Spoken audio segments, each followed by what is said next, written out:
back to the Quiet Mike podcast. I am so glad that you're here. If this is your first time here, go ahead, hit that subscribe button because I am so glad that you found me. You don't want to miss an episode. We've got a lot to get into, and I won't be here before you long.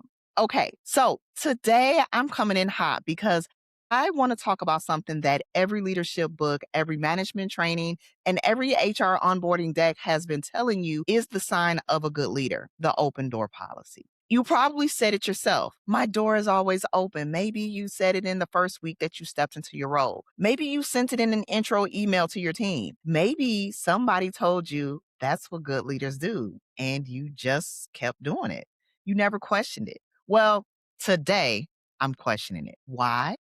Because I've seen it hurt leaders. I've seen it hurt teams. And honestly, I lived it myself. So, yes, we're going there today. Today, we're getting into two realities about the open door policy that most leaders haven't let themselves see yet, and one shift that changes everything. So, let's go ahead and get into it. Okay. The first reality is what this policy is doing to you personally. When your door is always open, what you're really saying is, my time, my attention, and my focus are available to whoever needs them, whenever they need them. And I know that sounds like leadership. It sounds like you care. Okay. But here's what it actually looks like in real life. You sit down to work on something that actually requires your brain, something strategic, something that matters. And within 20 minutes, someone is at your door. A quick question, a quick update, something they need help thinking through. You stop, you shift, you help them. You try to get back to where you were. Then it happens again, then again. And before you know it, it's 4 p.m. and you haven't finished a single thing that you sat down to do. Let me tell you, I did this, okay? Early in my career, I wore my open door like a badge. I thought it meant that I was approachable. I thought it meant that I was a good leader. What it actually meant was that I was constantly available and constantly behind. I was so busy being accessible that I didn't have the mental space to actually lead well. You see, the leader who is always available is rarely the leader who is thinking clearly. You can't think clearly when your attention is fragmented all day, friend. You can't make good decisions when you're in reactive mode from the time that you sit down to the time you go home. The open door policy feels like presence, but for a lot of leaders, it's actually a substitute for doing the harder work of building a team that doesn't need you available every single hour. Yeah. So think about that. Now, here's where it gets even more interesting. So far, I've only talked about what this costs you, but what about your team? They're paying a price too. This one is sneakier because it looks like you're helping them. And that brings us to number two. When your team knows that your door is always open, they use it. Now, I want to be clear. That's not a character flaw. They're not lazy. They're not incapable. They're doing exactly what you trained them to do. You've made yourself the path of least resistance. Think about it from their perspective. Why should I sit with a hard problem, wrestle with it, work through it when they can just walk over and ask you? You're right there. You said your door is always open. So then they come every single time. And every single time you solve it for them. You've done two things. You gave them an answer and you took away their chance to build the skill of finding it themselves. That's the part that nobody talks about because it looks like support.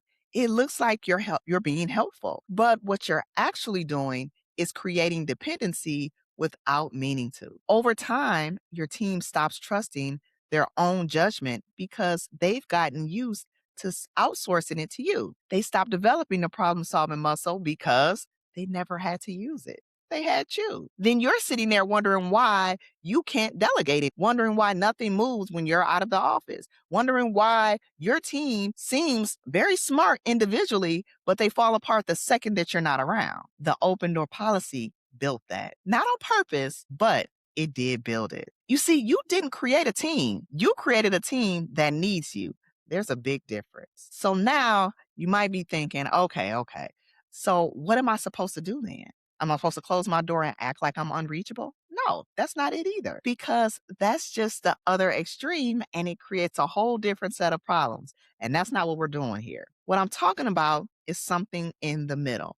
I call it intentional access. That changes everything. And that brings us to the shift. Stop being available by default. Start being available on purpose. That's it. That's the whole thing. But let me break down what that actually looks like in practice. First, protect blocks of your day for focused work and tell your team about it. This does not have to be complicated, friend. Let's not complicate it.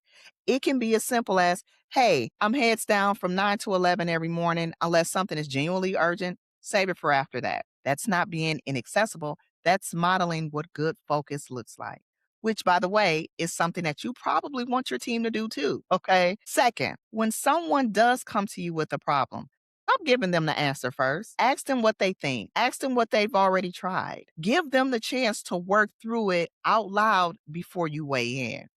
You're still present, you're still supporting them, but now you're building their capacity instead of replacing it. That's a completely different type of leadership.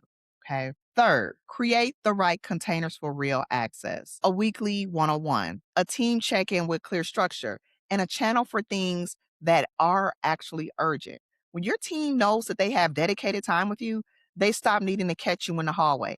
They save things. They come prepared. The conversations get better because both of you are showing up to them with intention. You see, your team doesn't need you available every minute.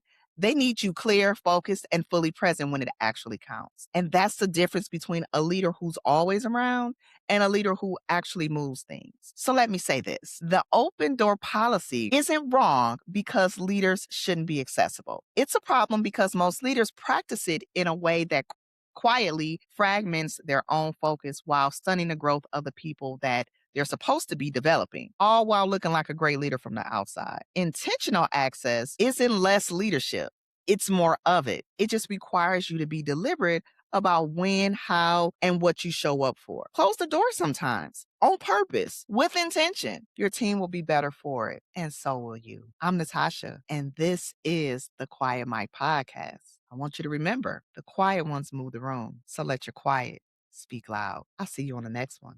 Bye bye.